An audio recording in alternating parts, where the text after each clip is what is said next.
So I was on the Mandela Effect subreddit again the other day, and I came across this thread. What? The Japanese attacked Oregon in World War II? That was news to me, so I clicked on it, and this guy's a link to Wikipedia for the Lookout air raids. And yes, apparently that was a thing that happened. A Japanese sub launched a float plane that ran 2 bombing runs in the woods in Oregon. I don't remember this whatsoever. So if we go to the History Channel's website, history.com, you got an article, 5 attacks on U.S. soil during World War II. Number 1, we got aspiring up here, okay. Number 2, we've got the bombing of Elwood oil field. Now apparently during this, a Japanese sub fired off a bunch of shells at the Elwood oil field, and they destroyed a pump house and an oil derrick. And the following day, there were rumors of the Japanese invading with a giant air raid, so we fired off a bunch of anti-aircraft artillery for a couple hours. And that was called the Battle of Los Angeles. Now, this is vaguely familiar. I kind of remember this, so I'm going to say this is not an ME. This third one is the attack on Oregon, which I don't remember. I'll get back to that in a second. Now, number 4 is Operation Pastorius. And that just had a bunch of saboteurs with money and explosives who were supposed to take out specific targets in the U.S., and they made their way inside the United States, but it was stopped before they could do anything. I remember learning about that. Number 5 is the Japanese fire balloons. So the Japanese sent a bunch of hydrogen-filled balloons with bombs attached to them, and they sent them basically along the jet stream, and I guess they were around 30,000 feet.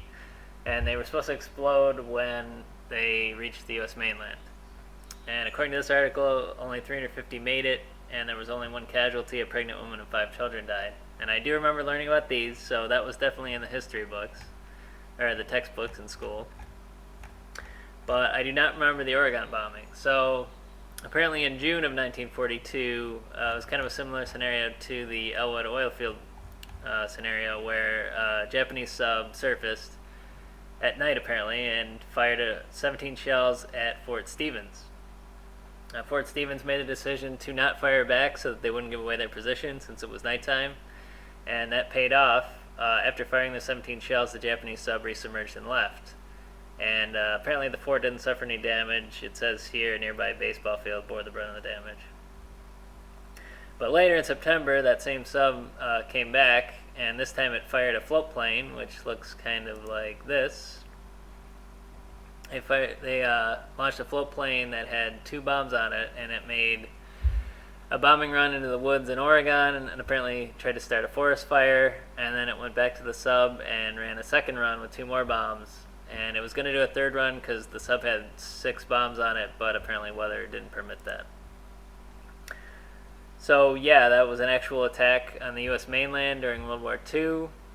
I have no memory of it. I find it odd that everything else on this list I do remember being in the textbooks, but not the attack in Oregon. And I figure that would be kind of a significant thing to learn about that I would remember if I had learned it. So it is possible that they just aren't teaching it, and it's just not in the textbooks. So I'm not 100% sure it's an ME. That's why I put a question mark in the title. If you do remember this, please, put your experience in the comments. If you don't, add that to the comments as well. I will hopefully have a new video soon. Thanks.